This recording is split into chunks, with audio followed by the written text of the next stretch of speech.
MT Solutions vous propose la causerie du midi. Avec MT Solutions, faites appel à un réseau de compétences internationales pour tous vos projets.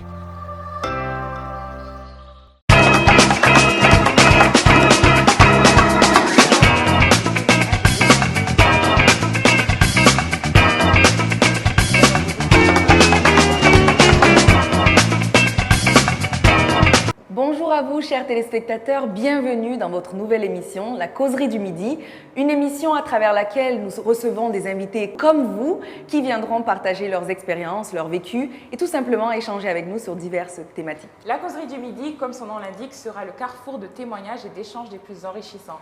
Artistes, personnalités publiques et tous ceux qui souhaitent partager leurs histoires seront les bienvenus sur ce plateau du lundi au vendredi à midi sur Joma TV. Vous l'aurez compris, la causerie, c'est votre dose de positivité quotidienne. Je suis Esther Condé. Et moi, Hawa Bari. Et vous êtes dans la causerie du midi. Pour cette émission, pour cette première émission, nous aborderons un thème très pertinent en ce mois de jeûne. En effet, nous parlerons des aliments qui nous nuisent au quotidien, entre huile de palme, cube Maggi ou encore boissons gazeuses ou trop sucrées, bien qu'ils soient très bons.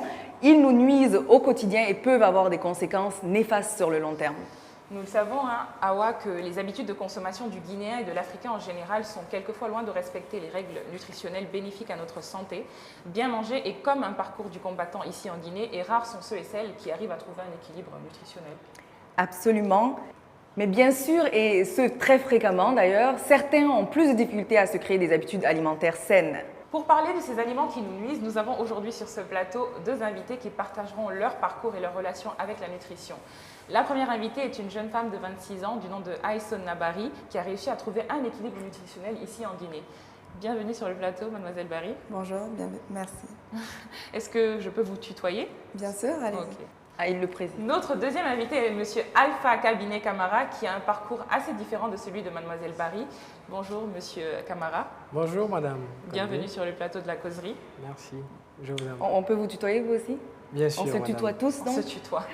Et donc, pour nous accompagner au fur et à mesure et surtout pour nous conseiller, nous avons l'honneur d'être joints par madame Nour Abbas Messen. Elle est diététicienne nutritionniste diplômée d'État de Montpellier. Elle est parmi nous par visioconférence puisqu'en ce moment, elle est en France.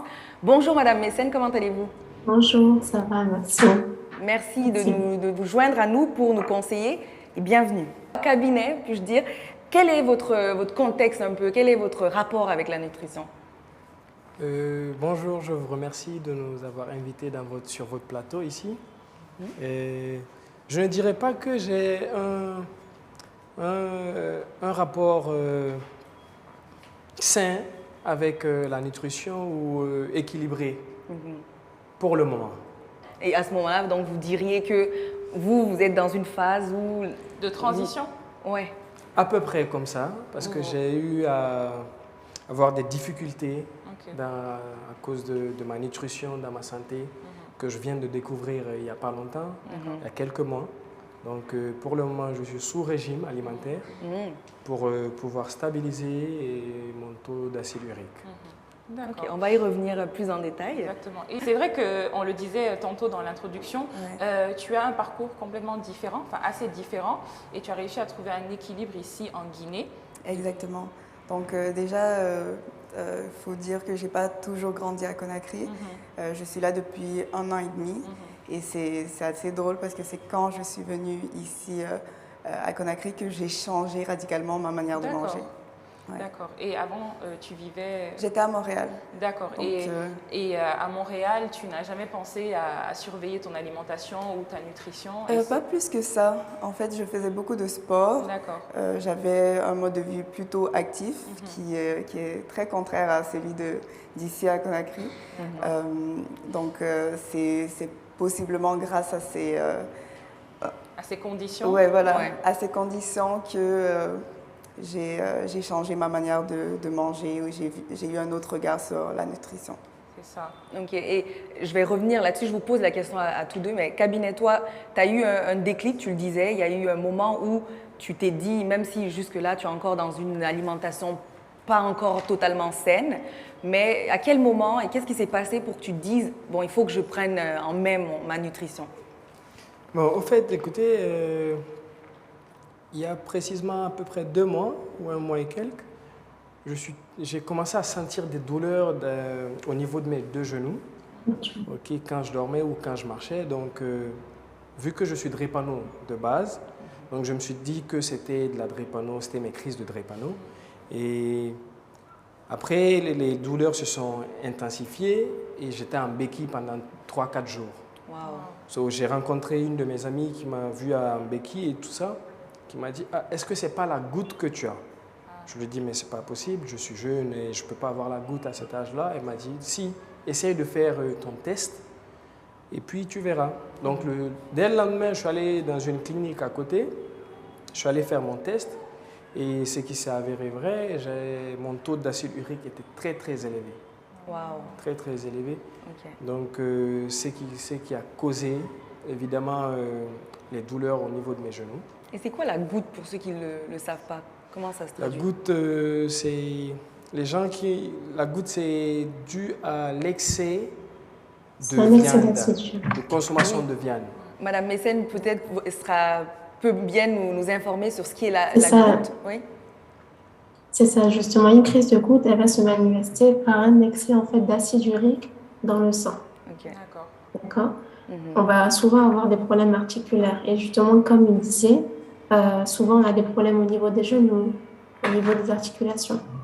Ok, donc c'est ce qui a expliqué que tu as été quand même 4 jours en béquille. En béquille, yes. Waouh. Mais là, ça a été le signal, parce que je me dis que pour en arriver là, c'est que ça faisait un moment que le corps même sentait qu'il fallait se réveiller. Oui. Et après, donc le corps l'a signalé à ce moment-là. Et heureusement d'ailleurs que tu as rencontré cette amie. Sinon, ouais, ça prouve en fait qu'il n'y a pas beaucoup de connaissances autour de ça. Et donc, c'est là que tu as eu cette réalisation comme quoi je dois du moins considérer mieux manger finalement. Oui, en quelque sorte. Ouais. En quelque sorte. Et c'est, bon, je dirais pas drôle, c'est quand même intéressant qu'ils disent que c'est parce qu'il a consommé trop de viande. Moi, quand je suis arrivée à Conakry, un des éléments qui m'a fait changer mon alimentation, c'est la surconsommation de viande. Donc, lorsque je suis arrivée, je me suis dit, wow, si je continue comme ça, je vais manger le double de ce que j'ai jamais mangé auparavant. Et c'est au bout de ces constats que j'ai pris une décision de réduire à presque 2-3 fois par mois ma consommation de viande rouge. Oh wow. Okay. Ouais. Donc ils ont ça, vous avez ça en commun finalement, c'est la viande, parce que c'est vrai qu'il y a tellement d'aliments qui sont très bons, nos sauces, il y a tout le temps de la viande. Ah, nos sauces. C'est dur d'être végétarien en Guinée. Hein. Très dur. Mais je trouve ça quand même intéressant parce que ici le Guinéen lambda, je pense qu'il consomme plus de viande au quotidien qu'autre chose, enfin qu'un autre type de viande. Ouais. Mais est-ce qu'ils sont vraiment informés sur le danger que ça présente? Est-ce qu'il y a, je m'adresse à la nutritionniste, à Madame Mécène, est-ce qu'il y a une manière de préparer la viande qui permettrait de la consommer de manière conséquente, ou est-ce que c'est la viande en soi-même qui a des conséquences, exactement, des nutriments ou un excès de... Moi, je pense que c'est le... Même moi, on n'est pas des professionnels, mais je pense que le côté, le sang, je ne sais pas... Est-ce qu'il y a une manière de préparer la viande qui permettrait, voilà, une manière saine de la préparer qui permettrait d'en consommer comme on veut? Alors déjà, il faut savoir qu'il faut toujours favoriser les viandes blanches aux viandes rouges. D'accord? Les viandes maigres, ça va être tout ce qui est dinde, tout ce qui est escalope de veau. D'accord? Et tout ce qui est viande grasse, il faut essayer de les limiter. Parce que dans les viandes grasses, on va retrouver souvent de l'acide gras saturé. Et c'est ça qui va être un excès nocif pour notre santé. D'accord. Ok, donc on l'a compris, diminuer, parce qu'en soi, il n'y a pas de manière saine de manger la viande. Les manières, on peut les cuire au four, par exemple. Ok, au four, d'accord. C'est déjà mieux. Mais vraiment, c'est d'éviter toutes les sauces qui sont grasses. Parce que souvent, on met beaucoup d'huile de palme dedans, on rajoute en plus de la viande grasse dedans. Du coup, c'est ça qui va être un excès mauvais pour la santé. Ok. Je pense que... J'ai une petite question aussi. Oui. Par rapport à ça, est-ce que c'est mieux de consommer par exemple du poulet local à la place du poulet importé? Est-ce qu'il y a une différence à ce niveau-là, au niveau de la qualité du produit? J'imagine qu'il y a moins d'OGA, moins de produits qui peuvent être toxiques pour nous. Alors, consommer de la viande qui a été importée, ça ne va pas changer, mais moi, je vais toujours conseiller la personne de manger toujours local, d'accord, et de saison, si on parle des fruits et légumes. Parce que niveau nutritionnellement parlant, ça sera mieux de manger tout ce qui est local du pays que tout ce qui est importé. Mais par rapport aux produits chimiques, dans le poulet, on ne va pas retrouver de produits chimiques en plus de ce qu'il y a local. Ok. Et j'en profite, Madame Mécène, pour vous demander à quel point, justement, la nutrition, l'alimentation saine est importante dans la santé d'un individu. En fait, déjà, manger, il faut savoir que c'est un besoin vital pour toute personne. Avoir une alimentation saine et équilibrée, ça va en fait nous permettre de combler toutes les dépenses énergétiques que l'on va réaliser journalièrement. D'accord? Et en fait, avoir une alimentation variée, elle va nous permettre de combler tous les besoins nutritionnels que notre corps a besoin en fait pour bien fonctionner. Et le fait de combler tous ces besoins nutritionnels, ça va permettre d'éviter toute carence nutritionnelle. Est-ce que vous savez un peu ce que c'est une carence nutritionnelle? Non. Personnellement, non. Est-ce que vous, les invités, vous savez ce que c'est? Une carence nutritionnelle? Non, pas. C'est des manquements qu'on n'arrive pas à combler à travers les aliments. Je pense qu'elle pourra nous l'expliquer. Ouais. Exactement. En fait, une carence nutritionnelle, ça va être en fait un déséquilibre entre les apports et les besoins en nutriments que notre corps a besoin pour bien fonctionner. Ça va être par exemple quand notre corps va manquer de vitamines, de minéraux, d'oligo-éléments, alors que tout ceci va être en fait essentiel au bon fonctionnement de l'organisme. Par exemple, si on prend le cas des régimes trop restrictifs, parce que je vois beaucoup de personnes justement quand elles veulent perdre du poids, elles commencent à diminuer de beaucoup leur apport alimentaire.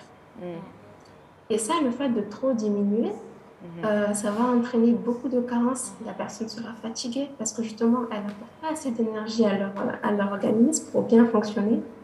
Et du coup, elles vont être beaucoup fatiguées. Et c'est vrai que les régimes vont entraîner une perte de poids.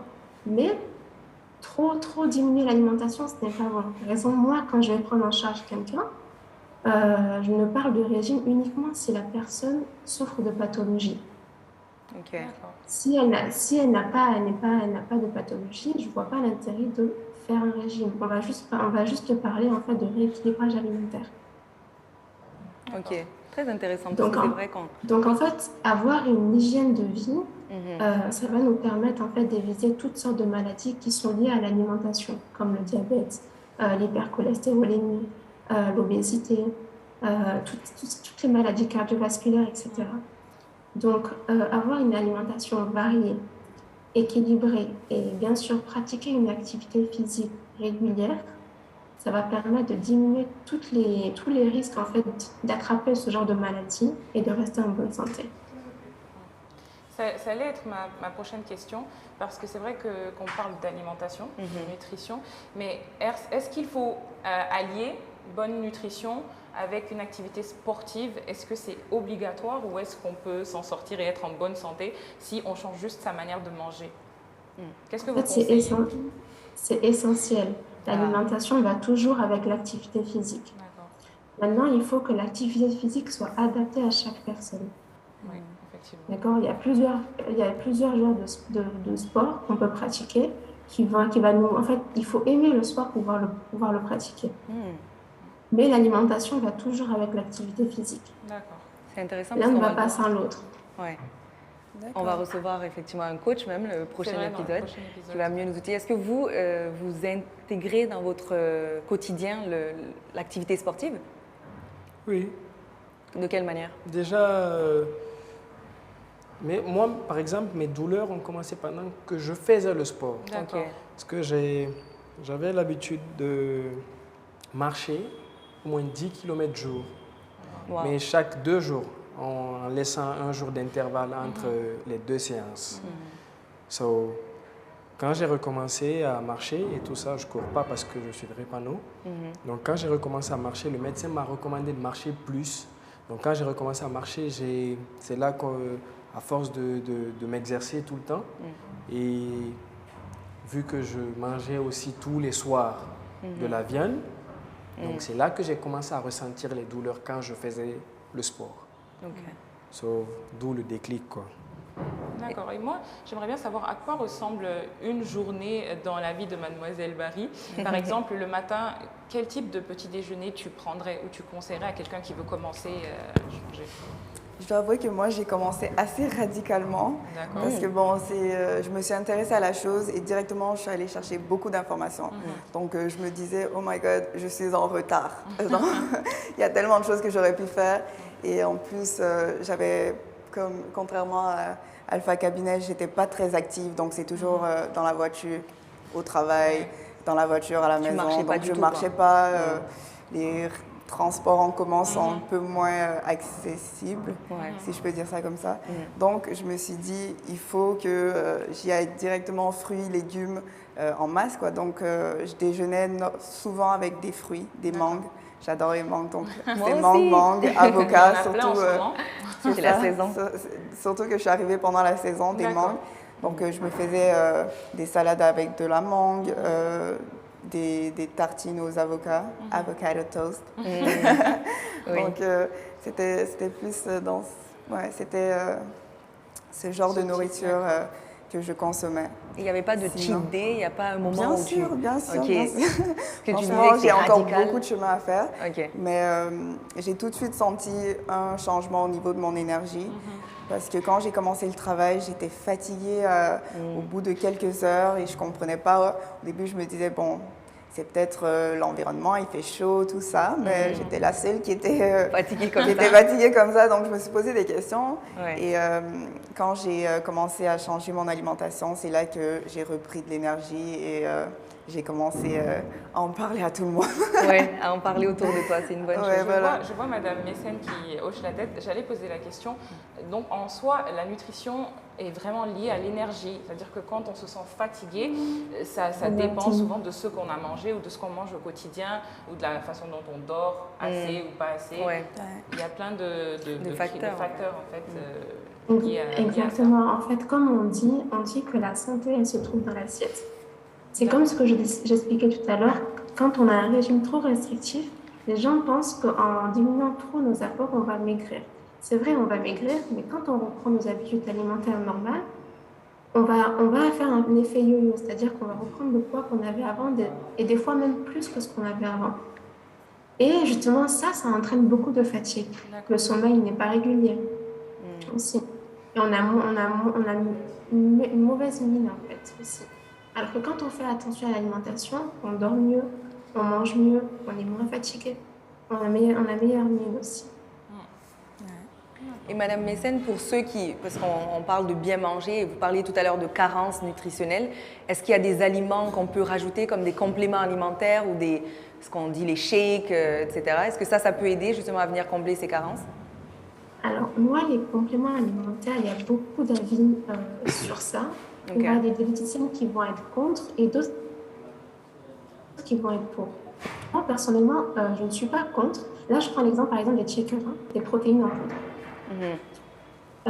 Si je prends cet exemple-là, moi, personnellement, je ne suis pas contre. Maintenant, comme on appelle complément alimentaire.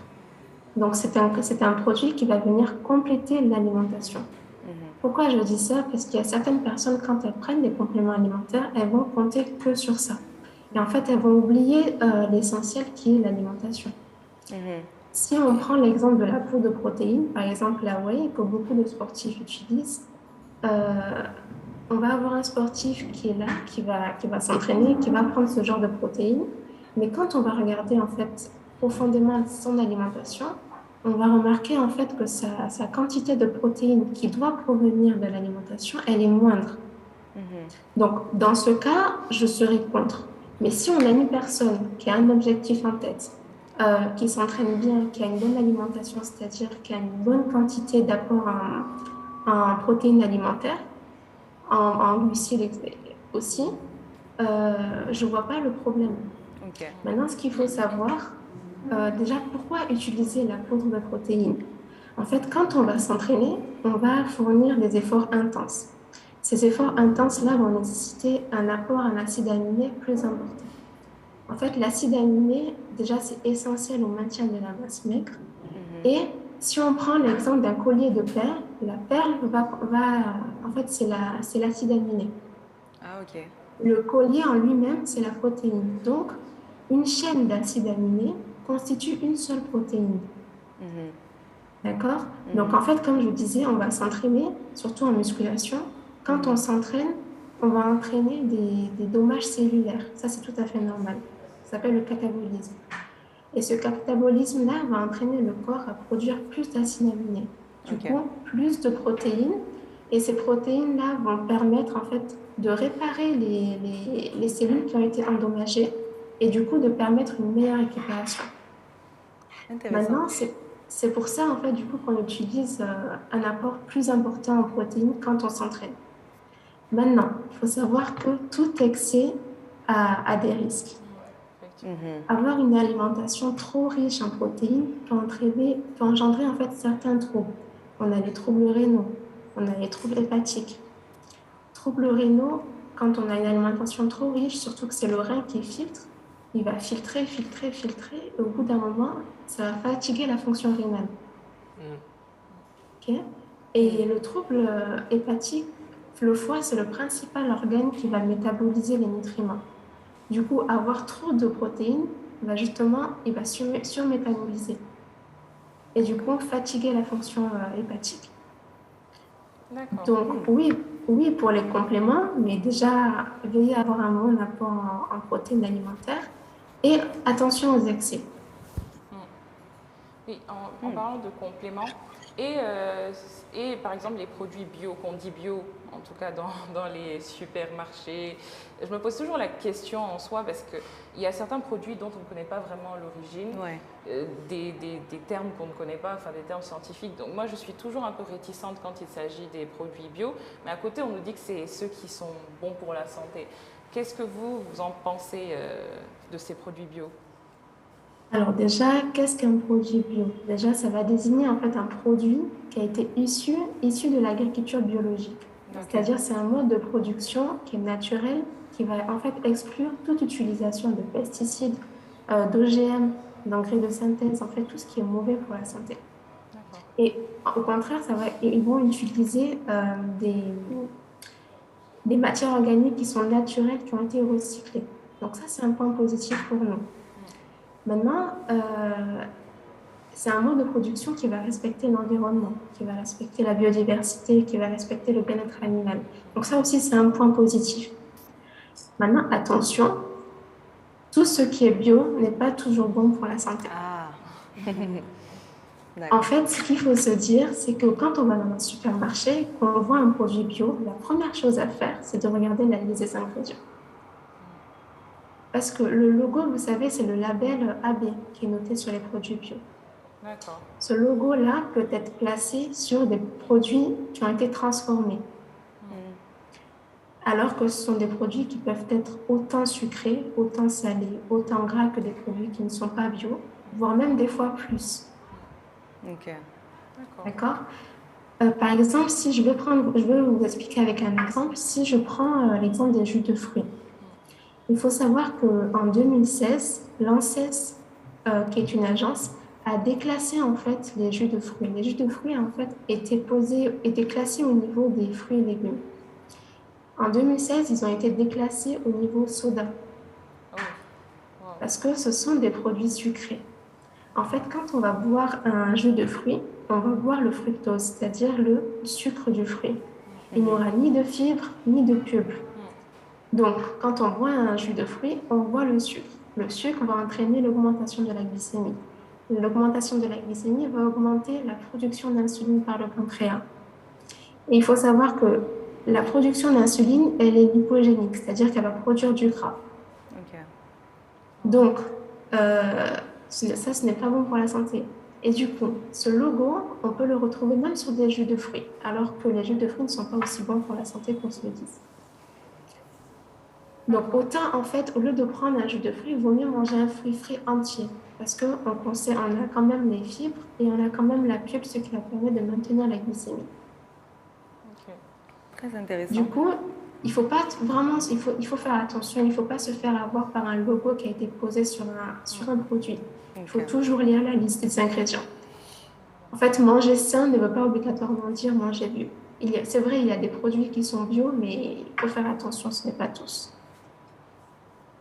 Donc, une petite dernière question. Oui. Quels sont, selon vous, les aliments qu'on pourrait conseiller aux Guinéens, par exemple, de consommer pendant ce mois de Ramadan? Parce que beaucoup font l'erreur, vu qu'ils ne mangent pas toute la journée, de vraiment beaucoup manger tout ce qui est à la coupure, tout ce qui est le riz, le thau ici. Donc, quel type d'aliments on pourrait conseiller aux Guinéens pour avoir une rupture assez saine, mais en ne même temps bourre pas non plus? C'est ça. Exactement. En fait, le Ramadan, déjà, c'est un mois saint. C'est là où on va se reconcentrer sur la religion, sur soi-même. Et c'est là où les cellules vont se régénérer. C'est là où on va éliminer toutes les toxines, tous les déchets que le corps va accumuler durant l'année. Donc, quels aliments déjà à privilégier? On va privilégier tout ce qui est aliments à glucides complexes. On va éviter tout ce qui est glucides simples, parce que les glucides complexes vont contenir plus de fibres. Elles vont permettre de tenir la faim, de diminuer la faim, diminuer la fatigue et de tenir plus longtemps dans la journée. Maintenant, privilégier les aliments complets, parce qu'ils sont riches en fibres. Et la fibre est très importante, déjà pour le système immunitaire, et elle permet aussi de diminuer la fatigue et de tenir plus longtemps dans la journée. Les aliments qui sont riches en protéines. Là, je le redis, favoriser les viandes maigres ou viandes grasses. Maintenant, c'est très important aussi de très bien s'hydrater pendant le mois de Ramadan. Mais attention à boire toujours en petite quantité et jamais tout d'un coup. Dans l'excès. Ok. Voilà. Parce que ça va permettre d'éliminer les toxines et permettre la réhydratation, surtout qu'on a été en jeûne pendant toute la journée. Maintenant, c'est important de manger dans le calme, manger lentement et prendre le temps de bien mastiquer. Ça serait bien d'éviter tout ce qui est soda, tout ce qui est friture, parce que pendant le mois de Ramadan, il y en a beaucoup qui exagèrent quand même sur les sodas, tout ce qui est jus de fruits aussi. Boire trop d'eau d'un coup, comme je l'ai dit, ça, il faut vraiment éviter. Et tout ce qui est plat lourd et plat très gras. Et ce qui est important aussi, je vais préciser ça parce que souvent on ne fait pas attention, mais éviter de se lever de table en étant trop rempli. Il faut toujours avoir une petite place quand même avant de se lever. D'accord. Et noter. On note tout ça.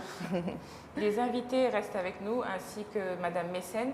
Et nous allons vous montrer un petit reportage fait par notre chère Aminata Doumbouya, qui est allée dans les rues de Conakry vous rencontrer pour connaître vos habitudes et votre routine nutritionnelle. C'est parti. Moi, j'aime les jus de fruits, je préfère ça que les jus gazeux, coca, tout. Je prends des fruits presque chaque jour. Quotidiennement, nous consommons des aliments comme des frites, de la pizza, des jus de fruits qui pour nous contribuent au bon fonctionnement de notre organisme. Mais le saviez-vous que ces aliments peuvent nuire à la santé? Ça, je l'ignorais parce que moi, on a coutume de dire que les jus de fruits, c'est plutôt bon pour la santé à cause de leurs vitamines et tout ça. Du coup, on en consomme beaucoup. En plus, c'est beaucoup plus bio que les jus énergétiques. C'est un peu néfaste pour la santé.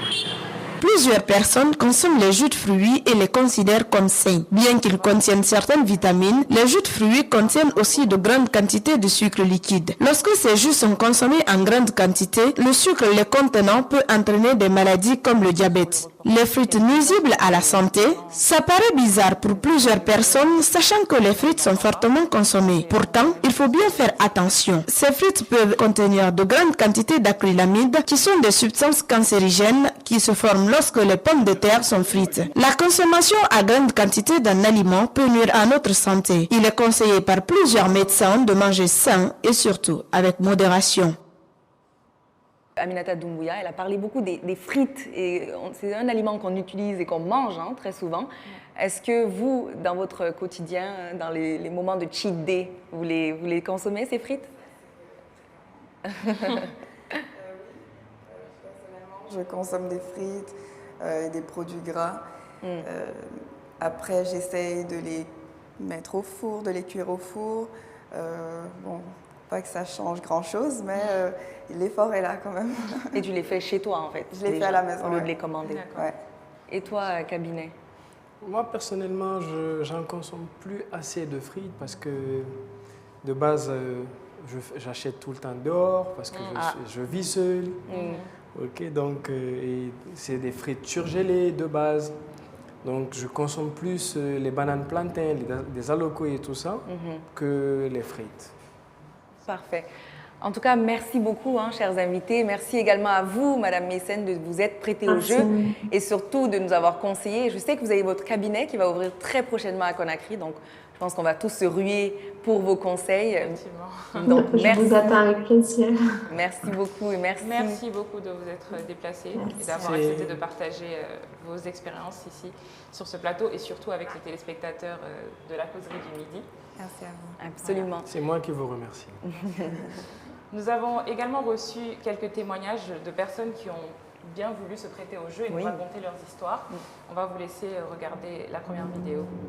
Bonjour, je m'appelle Gandhi Condé et je suis très heureux d'être parmi vous et très heureux de vous partager mon expérience. L'alimentation prend une grande place dans ma vie aujourd'hui car il y a quelques années, je faisais environ 153 kilos. Aujourd'hui, je suis à 120 kilos. Le déclic est arrivé courant Covid, j'étais à 156 kilos. Vous savez, au pays, on dit quand vous êtes bien portant, vous êtes digba. Quand vous êtes bien portant, vous êtes censé être costaud. J'avais aucune idée de ce qui était en train de se préparer dans mon corps. Quand le Covid est arrivé, je pouvais plus faire de sport. J'ai commencé à sentir que j'avais du mal et des difficultés respiratoires. Je me posais beaucoup de questions sur mon poids parce que plus les jours passaient, plus j'avais du mal à monter les simples escaliers de chez moi. Je me sentais pas en forme, je dormais très mal. Un jour, je me suis réveillé et j'ai ouvert mon frigo et j'ai tout jeté. Tout. J'ai tout jeté. J'ai même jeté le sucre. Ah, le sucre, ça a été le truc le plus dur dans le processus. L'eau a pris une grande place dans ma vie. J'ai commencé à perdre du poids quand j'ai commencé à m'hydrater beaucoup plus. C'était très dur. C'est très important d'aller à votre rythme. Et c'est très dur de ne pas retomber. Ça m'a appris que, avec la persévérance et avec l'effort, quand on a des objectifs, on arrive à réussir. Entre autres, nous avons une jeune fille qui nous expliquait un petit peu sa situation avec son rapport avec la nutrition. Elle dit « Le fait d'être africaine m'a toujours un peu amenée à être complexée par ma fine taille, puisque les standards de beauté préconisent les femmes fortes, et être trop mince peut te décrédibiliser. Mais malheureusement, je n'arrive pas à prendre du poids. J'ai tout essayé, mais j'ai l'impression de plus me bourrer qu'autre chose. Qu'est-ce que je peux faire pour prendre du poids rapidement tout en restant en santé ?» Évidemment, ces questions nous seront répondues grâce avec l'aide de notre nutritionniste qui va nous aider à répondre à ces questions. Comment on peut faire pour prendre du poids de manière en santé finalement? Madame Messen. Je n'ai pas bien entendu là. Donc, pour répondre à la question de Fatoumata Binta Diallo, Madame Messen, elle demande justement comment on fait pour prendre du poids tout en restant en santé, sans se bourrer, quoi. Alors déjà, avoir une alimentation équilibrée, il faut avoir au moins 3 à 4 repas par jour. On a le petit déjeuner qui va se composer de produits céréaliers. On peut prendre des biscottes, du pain, mais favoriser quand même le pain complet. On a aussi les flocons d'avoine, par exemple. Ensuite, avoir un produit laitier, par exemple le yaourt, le lait, le fromage. Avoir des protéines au petit déjeuner aussi, par exemple les œufs. Et ensuite, avoir des crudités. D'accord? On va avoir des légumes crus, par exemple, ou un fruit frais. Donc ça, c'est pour le petit déjeuner. Ensuite, le déjeuner et le dîner, ça sera la même composition, en fait. On aura une crudité, c'est-à-dire, par exemple, une salade en entrée. Des crudités, c'est-à-dire des légumes qui ont été cuits, et un plat protéique, par exemple viande, poisson, œufs, jambon, volaille, etc. Et avec des féculents, et toujours des féculents complets, moi je recommande. On a le riz, on a les pâtes, on a la semoule, etc. Le fonio aussi.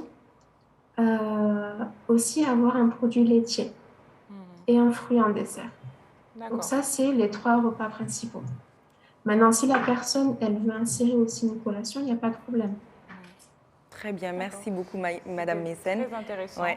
Merci beaucoup de nous avoir apporté tous ces conseils.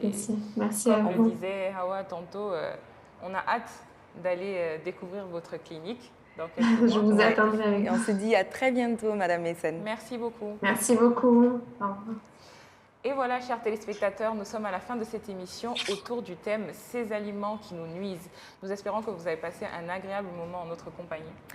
En effet, si vous aussi, vous voulez venir sur ce magnifique plateau pour partager votre expérience sur un thème qui vous est précieux, n'hésitez pas à nous contacter via notre page Instagram @lacauserie-du-midi ou sur la page Instagram ou Facebook de Joma Media. Et pour le prochain épisode, nous parlerons de la place de la santé physique chez les Guinéens. Vous ne voulez pas rater ça. On se retrouve très bientôt pour un tout nouvel épisode de votre quotidienne, La Causerie du Midi sur Joma TV. Je suis Esther Condé. Et moi, Hawa Bari. Et c'était La Causerie du Midi.